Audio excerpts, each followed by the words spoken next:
오늘 본문에 나오는 앞부분의 이 사건을 흔히 변화산 사건이라고 그렇게 이야기를 합니다. 예수께서 구약을 대표하는 모세와 엘리야와 함께 변형된 모습으로 이야기하는 장면들을 제자들이 보았기 때문입니다. 그런데 이 변화산 사건의 이야기를 학자들 중에서는 역사성을 부인하는 학자들이 없잖아 있습니다. 왜냐하면 인간적으로 아무리 생각을 해보아도 이것은 받아들일 수 없는 그런 이야기처럼 보여지기 때문입니다. 그러나 저희들은 믿음으로서 이 변화산 사건의 이야기가 역사적인 사실이라는 것을 믿습니다. 그것은 성경에 정확하게 기록되어 있기 때문입니다. 창세부터 계시록까지 모든 말씀을 우리는 하나님의 말씀으로 받아들이는 것입니다. 자, 오늘 말씀은 사실은 마태가 이것이 역사적인 사실이라는 것을 본문 속에서도 증거를 하고 있습니다. 그것은 바로 세 명의 증인을 세우고 있습니다. 그들은 베드로, 야고보, 요한입니다. 자, 이 세 명의 증인이 그들이 변화산에서 목격한 것을 역사적인 사실로 증언하고 있는 것입니다. 물론 여기에서 예수께서 변모되신 것은 어떤 신의 현현, 즉 하나님이 이렇게 신으로 자신의 모습을 보여주신 것이 아니라 그리스도 현현이라고 말할 수 있는데요. 그것이 무엇인가 하면 예수가 메시아이심을 보여주신 장면입니다.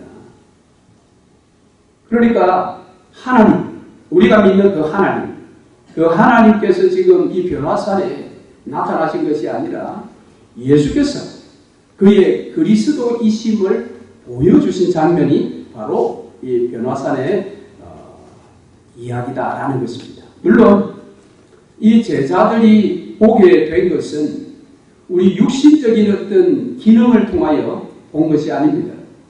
그저 육신의 눈으로 본 것이 아니라 하나님께서 그들의 눈을 놀랍게 열어주셔서 이 세 분이 함께 모여 이야기하는 장면들을 보게 하신 것입니다.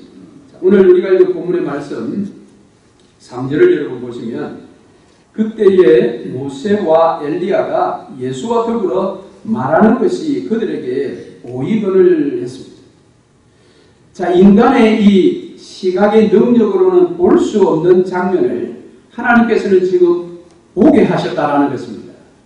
자, 이것은 구약에 나오는 모세가 불타는 떨기나무를 본 장면과 같습니다. 거기에서 불타는 떨기나무를 모세가 보았다라고 할 때에 그 단어가 오늘 여기에 세 명의 제자들이 변형되시는 예수와 모세와 그리고 엘리야를 보았다라는 말과 같은 말인 것입니다. 자, 이 베드로는 오늘 이 변화산이 있기 전에 16장에서 지난주 우리가 살펴본 것처럼 위대한 신앙의 고백을 했지요. 주는 그리스도시요 살아계신 하나님의 아들이십니다. 그가 고백한 그 고백을 지금 베드로와 두 명의 제자 야고보와 요한이 보고 있습니다.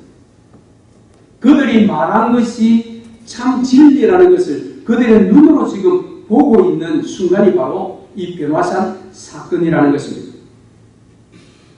이 두 가지 모두는 하나님의 주도적인 역사였습니다. 베드로가 진실한 신앙의 고백을 하게 된 것도 하나님께서 하게 하셨다라고 말씀드렸지요. 그리고 오늘 여기에서 그들이 보게 된 것도 하나님께서 그들의 눈을 열어 보게 하셨다라는 것입니다. 즉 하나님께서 신앙을 고백해 하셨고 그 고백이 진리임을 이들로 하여금 보게 만드셨다는 것입니다. 참 놀랍습니다. 그렇기 때문에 여기에서 우리가 조심해야 할 한 부분이 있음을 알아야 합니다. 자, 그것은 무엇인가 하면 사람에게는 말의 힘이 있다라는 교훈입니다. 흔히 우리는 말한 대로 된다 라는 이야기를 세상으로부터도 듣습니다. 그런데 이러한 이야기가 교회 안에서도 교훈으로 들려지기도 합니다. 그래서 우리는 말한 대로 되니까 부정적인 말은 내뱉지 말고 항상 긍정적인 말을 해라. 그러면서 심지어 그들은 민수기에 나오는 광야에서 이스라엘 백성들이 하도 하나님을 원망하니 하나님께서 하신 말씀이 있지요. 내 귀에 들린 대로 내가 행하리라. 그러니까 그들이 배고파 죽겠다, 목말라 죽겠다, 힘들어 죽겠다. 그들이 계속해서 광야 생활 중에 불평하고 불만하고 죽겠다 하니까 하나님께서 그래 내가 죽여주마. 40년 동안 광야에서 그들이 다 죽었습니다. 그런 본문의 이야기를 가지고 와서 오늘 우리에게 말의 권세가 있다. 이제 긍정적으로 해석을 하는 거죠. 심지어 우리는 하나님의 형상을 따라 지음받은 존재이므로 말의 권세가 있다. 하나님께서 말씀으로 없는 것을 만드신 창조의 능력이 있으시기 때문에 그의 형상을 따라 지음받은 사람들에게도 말의 힘, 말의 권세가 있다라고 교회에서도 가르치기도 합니다. 그런데 여러분, 그 가르침은 매우 위험한 가르침입니다. 조심해야 합니다. 우리 사람에게는 말의 권세가 있지 않습니다. 물론 우리나라가 어떻게 해서 단기간에 그렇게 경제적으로 성장하게 되었느냐. 여러분 이유를 아십니까? 그게 이유가 아주 간단한데요. 우리가 어릴 때 위에 부모님들께서 우리 코에 흘러내리는 코를 닦아주실 때 뭐라고 이야기를 합니까? 흥해라. 흥해라. 그렇게. 그래서 우리 조상들이 계속해서 흥해라. 흥해라라고 했기 때문에 경제가 순식간에 흥하게 되었다. 다 웃자고 한 소리지만 그러나 거기에는 사람의 말에는 힘이 있어. 권세가 있어. 라는 그런 의미가 사실은 들어있지요. 그런데 여러분, 오늘 여기에서 우리가 기억해야 될 것은 베드로가 예수를 메시아로 고백했기 때문에 그가 보게 된 것이 아닙니다. 무엇입니까? 하나님께서 보게 하셨기 때문에 본 것입니다. 그러니까 우리 사람들이 자기가 원하는 것을 아무리 말을 통해서 입 밖으로 내뱉는다 할지라도 그 말에 권세가 있어서 그대로 이루어지는 것이 아니라 거기에 하나님의 분명한 뜻과 목적과 그의 때가 맞을 때에 하나님께서 그 말을 사용하시는 것입니다. 그래서 오늘 여기에서도 왜 베드로가 16장에서 신앙의 고백을 하고 바로 17장에서 변화산의 사건을 통하여 그가 고백했던 그 고백이 진리임을 그의 눈으로 다시 한번 확인할 수 있었는가? 그것은 하나님의 때에 이 사건이 필요했던 것입니다. 그렇기 때문에 하나님의 뜻과 상관없이 우리가 원하는 말을 계속해서 수없이 내뱉는다고 해서 그 말이 그대로 이루어지는 것은 아니라는 사실을 우리가 알아야 합니다. 어쨌든 지금 베드로와 두 제자들, 이 세 사람은 놀라운 체험을 하게 되었습니다. 베드로가 고백을 할 때에 야고보와 요한도 아마 심정적으로 동의를 했을 것입니다. 그런데 그 고백했던 그 고백이 진짜임을 그들의 눈으로 확인케 되었으니 이 체험이야말로 얼마나 놀랍겠습니까? 그래서 얼마나 강력한 체험이었기 때문에 베드로가 끼어듭니다. 예수님께 예수님 초막셋을 짓겠습니다. 예수님을 위해서 하나, 모세를 위하여 하나, 엘리야를 위하여 하나. 이 말을 한 베드로의 본심은 이것일 것입니다.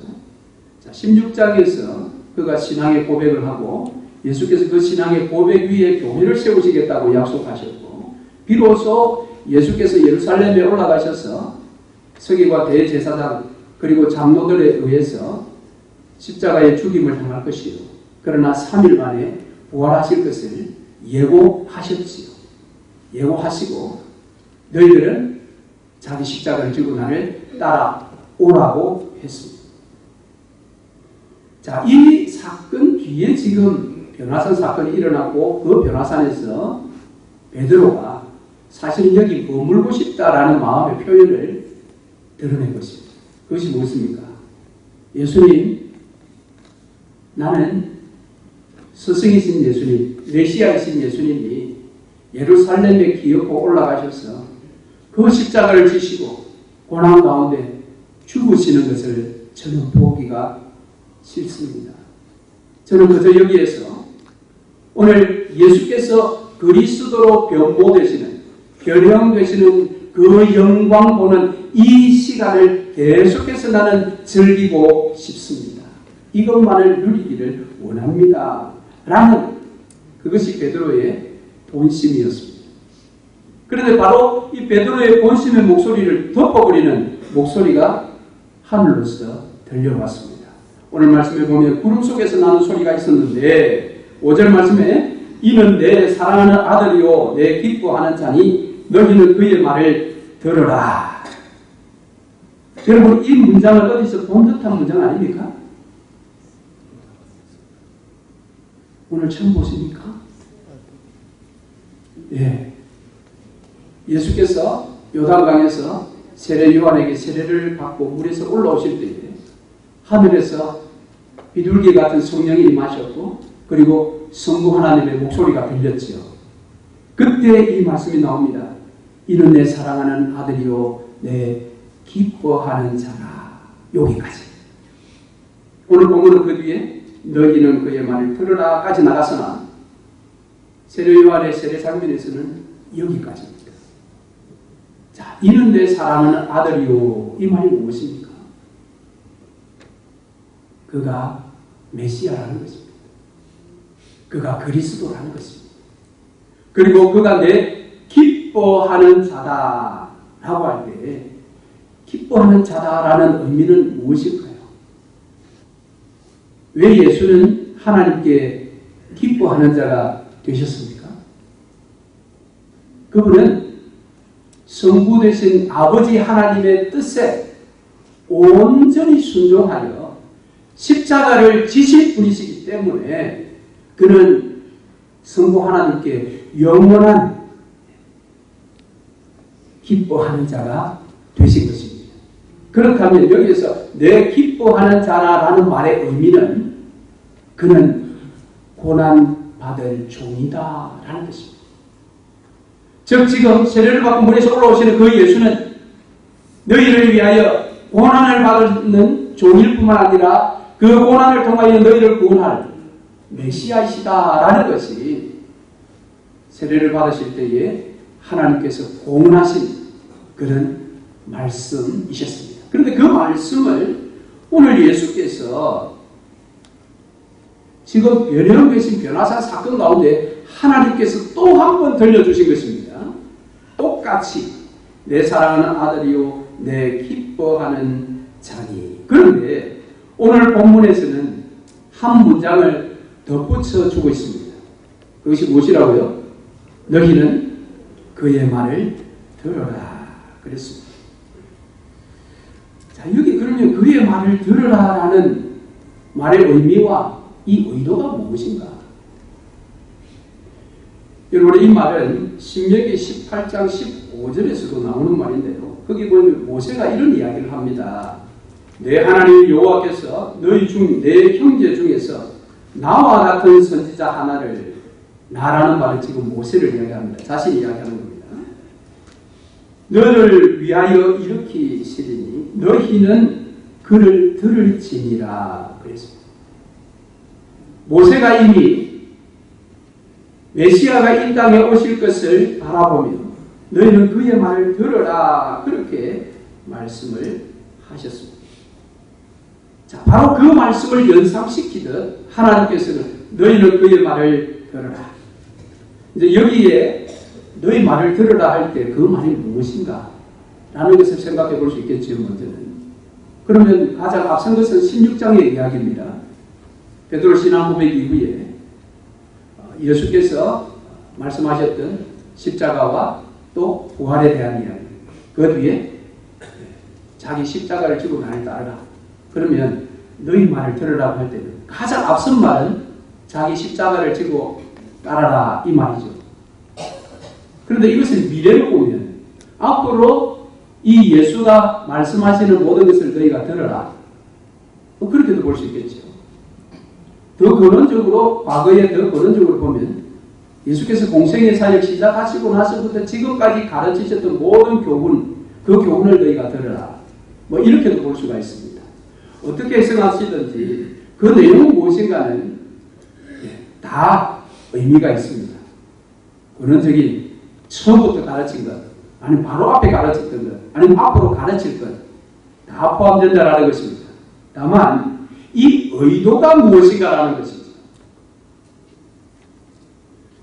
그러니까 요한가까이에서 들려주셨던 그 문장, 이는 내 사랑하는 아들이요 내 기뻐하는 자라, 거기까지만 들려주셔도 될 터인데 왜 여기에서는 이 뒤에 문장을 덧붙이셨는가라는 것이죠. 하나님께서.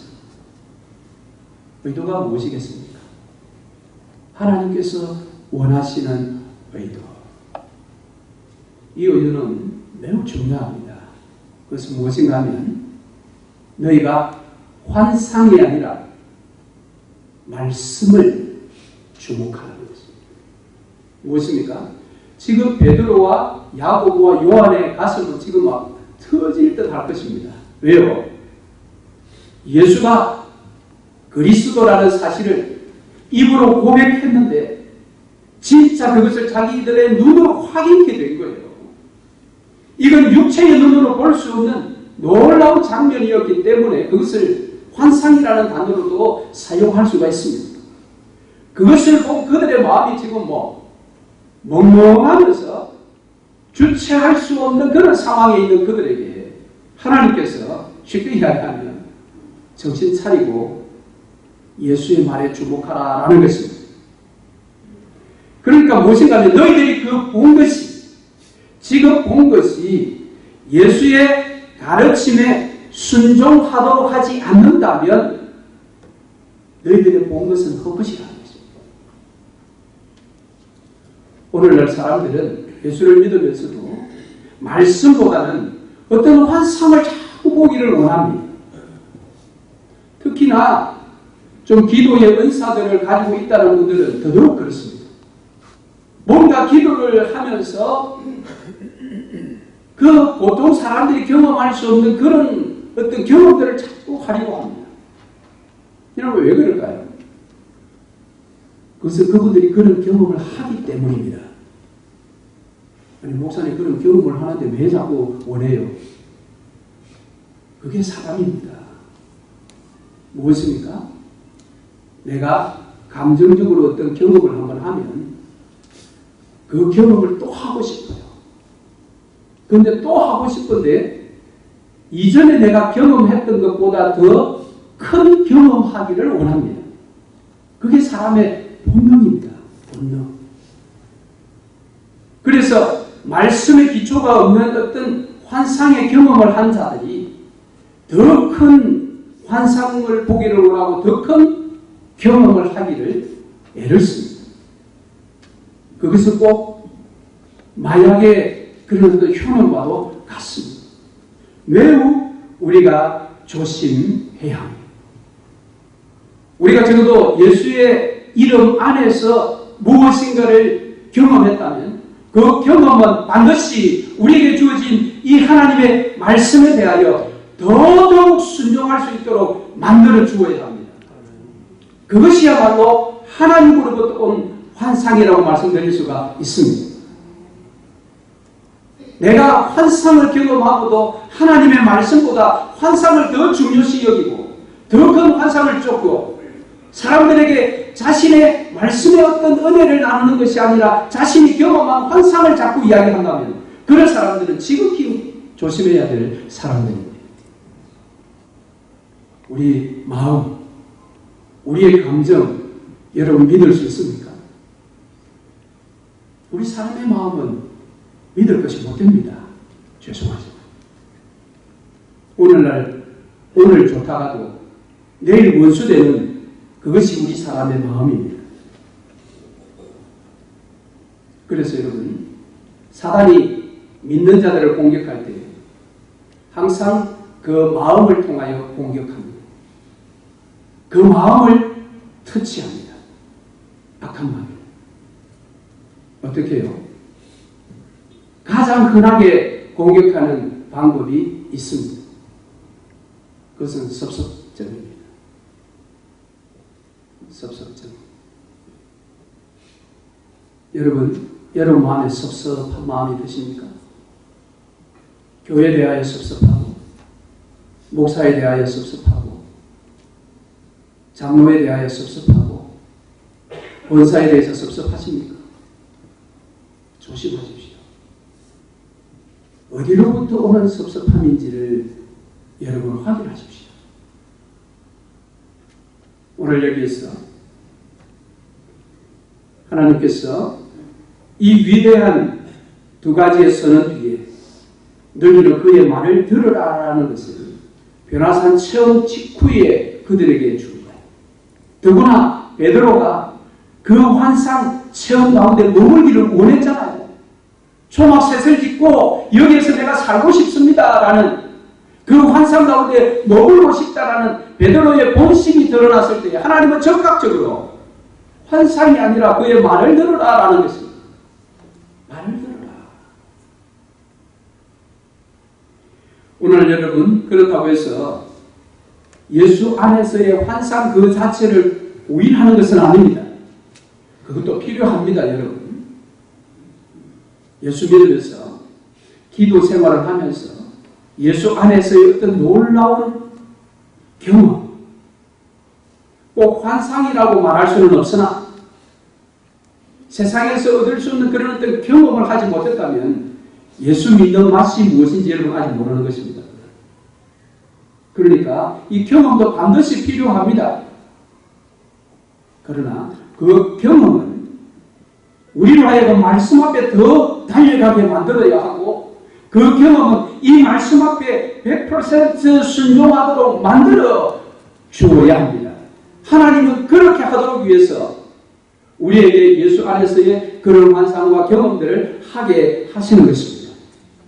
오늘 저와 여러분들이 그런 경험을 소망하실 때 그 목적은 내가 이전에 순종치 못했던 하나님의 말씀에 더 잘 순종하도록 하나님 나에게 이런 경험을 주시고 이런 환상을 보여달라고 그렇게 기도하시기를 바랍니다.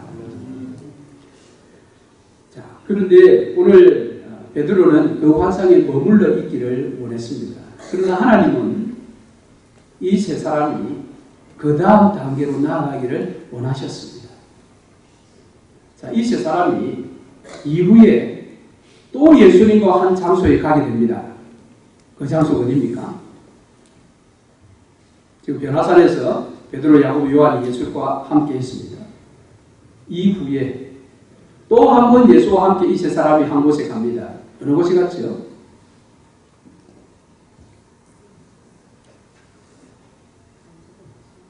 모르십니까, 여러분?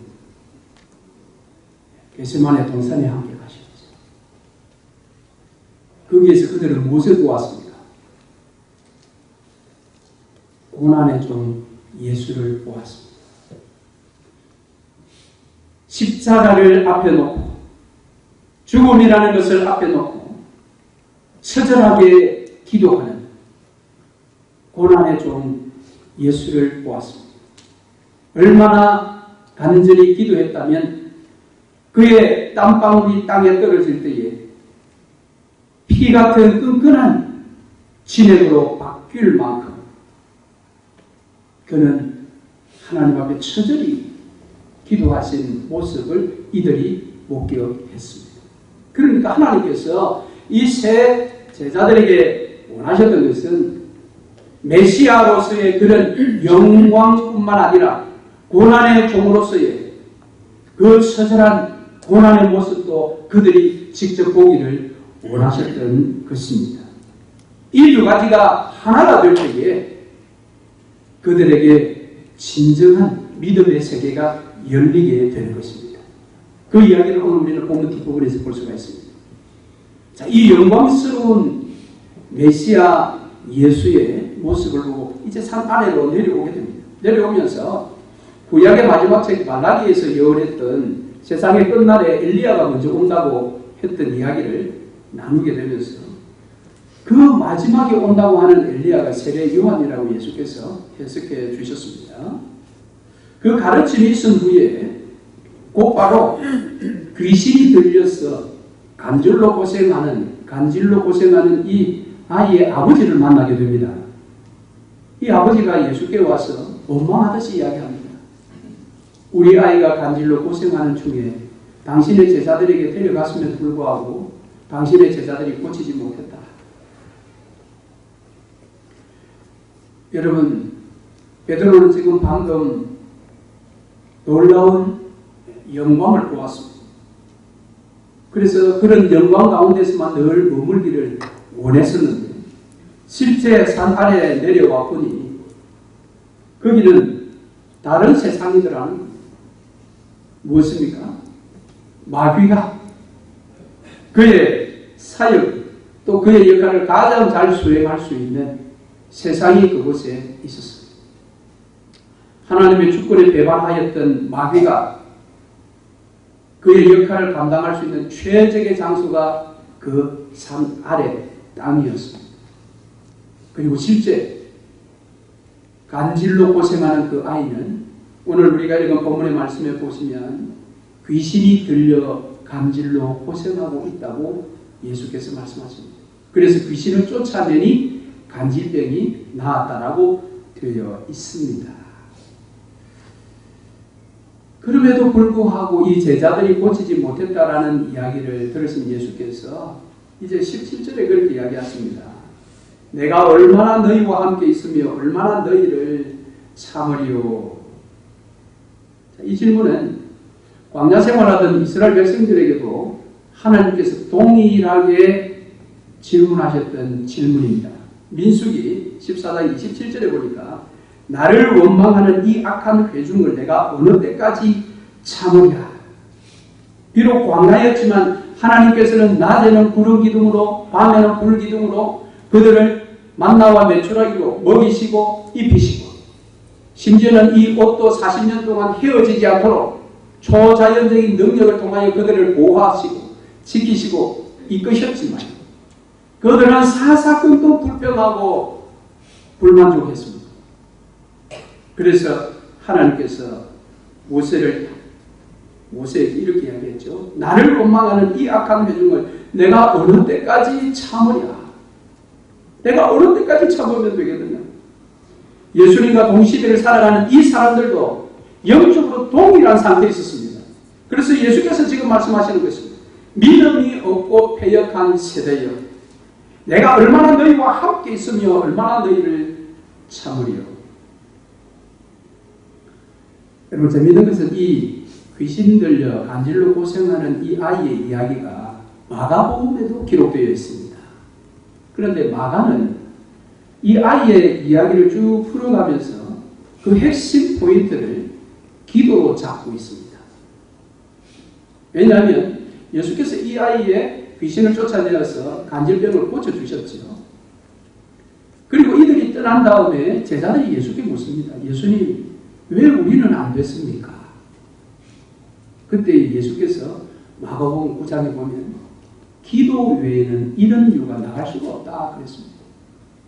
그건 기도의 능력 문제야 라고 예수께서 이 사건을 해석했다. 그렇게 마가가 기록합니다. 그런데 마태는 이 관점을 다른 핵심 포인트로 기록해 줍니다. 그것은 믿음입니다. 믿음. 그래서 오늘 마태복음에는 이 간질 걸린 아이를 치료하는 그 장면, 또 이 아이가 간질로 인해서 어떤 행태를 보였는지에 대한 이야기들이 다 생략되어 있습니다. 마가복음에 가면 이걸 아주 자세하게 기록해 두고 있습니다. 그러나 마태는 이런 것들을 간략하게 생략해버리고 오직 여기에서 믿음을 강조하고 있습니다. 그래서 마태복음의 본문에 보면 이 간질이 걸려 고생하는 아이의 아버지조차도 믿음 있는 아버지로 소개를 합니다. 어떻게 해요? 그는 예수께 나와서 비록 원망의 이야기를 하지만 예수께 먼저 나와서 무릎을 꿇고 그 이야기를 했다고 마태복음 오늘 우리가 읽은 14절 15절에 기록되어 있습니다. 뿐만 아니라 예수님을 주님이라고 부르고 있습니다. 그리고 초기 기독교가 가지고 있었던 그 기도문의 한 문장을 그가 사용합니다. 주여 긍휼히 여기소서. 마태는 이 아버지에게도 예수께 나올 때 조그마한 믿음이 있었다라는 것을 지금 여기에서 들려주고 있습니다. 그러면서 예수님은 상대적으로 이 제자들의 적은 믿음을 책망하고 있습니다. 물론 제자들의 믿음이 적은 것은 믿음이 없고 배역한 세대에 대한 예수님의 책망과는 조금 다릅니다. 다르지만 여기에서는 적은 믿음을 이야기합니다. 너희에게 적은 믿음이 문제다 라고 할 때 이 적은 믿음은 양을 이야기하는 것이 아닙니다. 즉 너희에게 큰 믿음이 있어야 하는데 왜 이렇게 작은 믿음을 가지고 있어? 그렇게 이야기하는 게 아니고요. 여기에서는 그 질을 이야기하는 겁니다. 양이 아니라 질을 이야기합니다. 왜 그렇게 보아야 하느냐면 마지막 20절에 적은 믿음에 대한 비유를 드는데요. 그 비유로 겨자씨 한 알 만한 믿음을 이야기하고 있기 때문에 그렇습니다. 자, 겨자씨 만한 믿음. 그것은 세상의 눈으로 보면 지극히 작습니다. 지극히 작죠. 그러나 그 결과는 엄청난 나무가 되는 것입니다. 이 겨자씨라는 것은. 그러니까 작은데, 세상의 눈으로 볼 때는 작은데도 어떻게 큰 나무가 되었는가? 그것은 겨자씨가 죽은 씨가 아니라 살아있는 씨이기 때문에, 참된 씨이기 때문에 그런 놀라운 역사가 일어난다는 것입니다. 오늘 여기에 예수께서 제자들에게 작은 믿음을 책망하는 것은 너희의 믿음이 왜 그래 작으냐? 믿음 좀 키워봐. 그렇게 말씀하시는 것이 아니라 너희는 세상이 작다고 하는 믿음을 가지고 있는데 그 믿음에 생명력이 없다는 거죠. 이게 더 문제죠. 작으면서도 생명이 없는 것. 오늘 우리에게 필요한 것이 무엇입니까? 세상이 말하는 큰 믿음. 그럼 큰 믿음은 무엇이겠습니까? 세상이 볼 때. 그저 겉으로 드러나는 것들 아니겠습니까? 평소에 말하는 목소리와 기도하는 목소리가 다른 사람들. 이런 사람들 왜 그렇게 목소리를 바꾸어서 기도할까요? 큰 믿음처럼 보이려고. 거룩한 기도하는 사람처럼 보이려고. 이것이 아니라 세상이 볼 때 저것 믿음이라고 할지라도 거기에 우리가 승부를 걸어야 할 것은 질이라는 것입니다. 거기에 생명이 있는가 없는가. 그래서 우리가 세상에 바라볼 때에 진짜 하잘것없이 보이는 적은 믿음이라고 할지라도 그 속에 생명이 있으면 세상에 감당할 수 없는 일을 우리가 일으킬 수가 있는 것입니다. 할렐루야. 저와 여러분이 그렇게 되어야 합니다. 그렇게 되어야 합니다. 믿음의 능력은 참으로 놀라운 것입니다. 그렇기 때문에 오늘 본문에 이 겨자씨 만한 믿음은 산을 옮길 만한 믿음이라고 이야기하는데 이 산을 옮길 만한 믿음을 가지라라고 하면서 우리 모두가 책망을 받을 필요는 없습니다. 나는 산을 옮길 만한 믿음이 없는데, 그러니까 친구가 이야기합니다. 너 산을 옮길 만한 믿음도 없으면서 예수 제대로 믿는다고? 정신 차려. 이 본문의 말씀으로 책망받을 필요는 없습니다. 그러나 도전은 받으셔요. 오늘 저도 여러분에게 왜 여러분은 이 산을 옮길 만한 믿음이 없느냐? 정신 차리라. 똑바로 하라. 책망하고 싶지 않습니다. 다만 여러분에게 도전하고 싶습니다. 무엇입니까? 여러분이 한 주간 살아가면서 매 순간순간 하나님이 함께 하시는구나. 하나님이 내 삶을 지키시는구나. 하나님께서 내 삶을 도와주시는구나. 하나님이 내 삶을 나보다 앞서서 이끌어 가시는구나 라는 것을 확신하지 못하고 한 주간을 살면서도 내 힘으로 한 주간 살았나? 하나님이 도와주시는 힘으로 살았나? 이 일은 내 능력으로 이루어졌나? 하나님이 이루게 해주셨나? 이것이 헷갈릴 정도의 믿음을 가지고 한 주간을 살면 이 말씀에 강력한 도전을 받으셔야 한다는 것입니다. 그런 믿음 생활은 빨리 끝을 내야 하는 것입니다. 여러분. 이것은 책망이 아니라 여러분에게 대한 도전인 것입니다. 그런 삶을 끝장내어야 합니다. 매일매일 치열하게 이민자로 살아가면서도 하나님께서 함께 하신다라는 이런 확신이 없이 이민자로 살아가는 것만큼 고난큰 삶이 어디 있겠습니까? 우리가 태어난 한국에서도 그것이 필요하겠으나 이 이민자의 삶 가운데서는 그것이 더더욱 필요한 것입니다. 디아스포라로 살아가는 여러분의 삶 속에 전능하신 하나님, 그 하나님이 함께 하신다라는 사실을 매일매일 내가 확신하지 못하고 잠자리에 든다면 그런 생활을 빨리 끝을 내야 된다는 것입니다. 그래서 여러분에게 도전하고 싶으신 것입니다. 선교사 윌리엄 캐리는 이런 말을 했다고 합니다. 하나님으로부터 위대한 일을 기대하십시오. 그렇다면 하나님을 위하여 위대한 일을 시도하십시오. 여러분, 하나님으로부터 위대한 일을 기대하십니까? 오늘 본문의 말씀을 통하여 우리가 하나님으로부터 기대해야 할 위대한 일은 무엇입니까? 그것은 바로 산을 옮기는 것입니다. 어떤 교육자가 이 본문을 가지고 공부하시는 분들에게 산을 옮길 만한 믿음을 가져야 된다고 막 그렇게 막 가르쳤더니 어떤 것이 그렇게 이야기했고, 아니 목사님 산을 옮겨서 뭐 하게요? 자기는 산을 옮길 이유가 없다.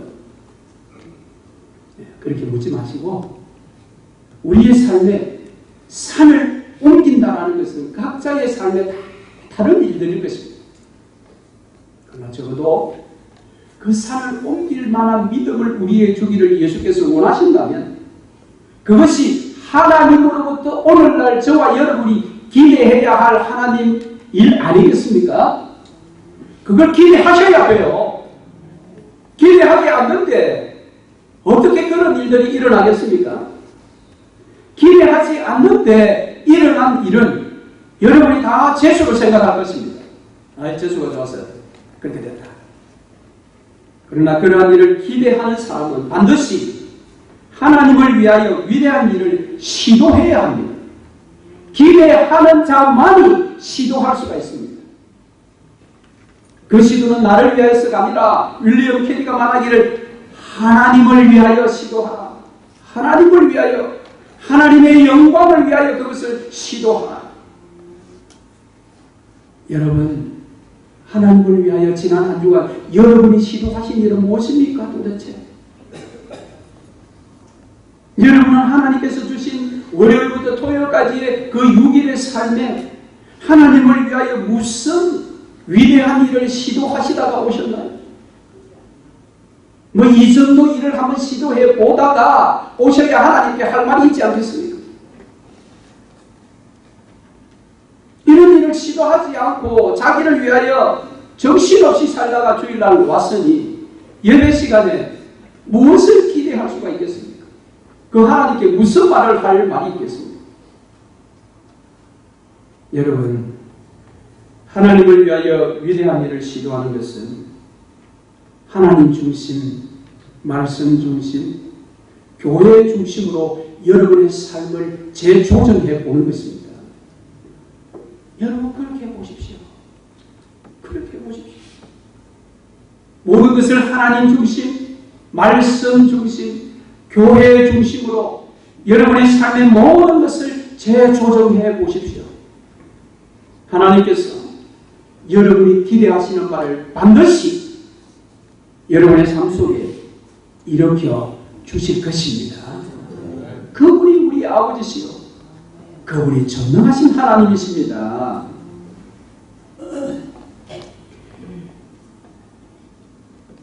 물론 그렇다고 지금 여러분에게 제가 협박하는 것은 아니라고 했죠.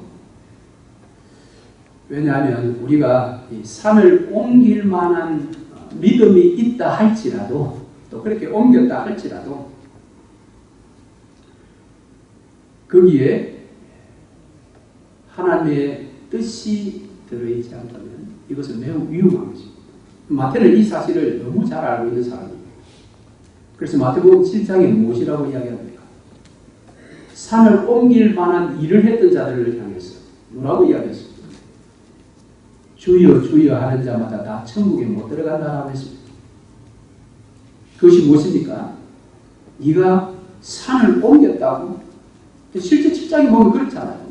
예수의 이름으로 귀신도 쫓아내고 뭐 그런 이야기들이 나오지 않습니까? 마태가 한 이야기죠.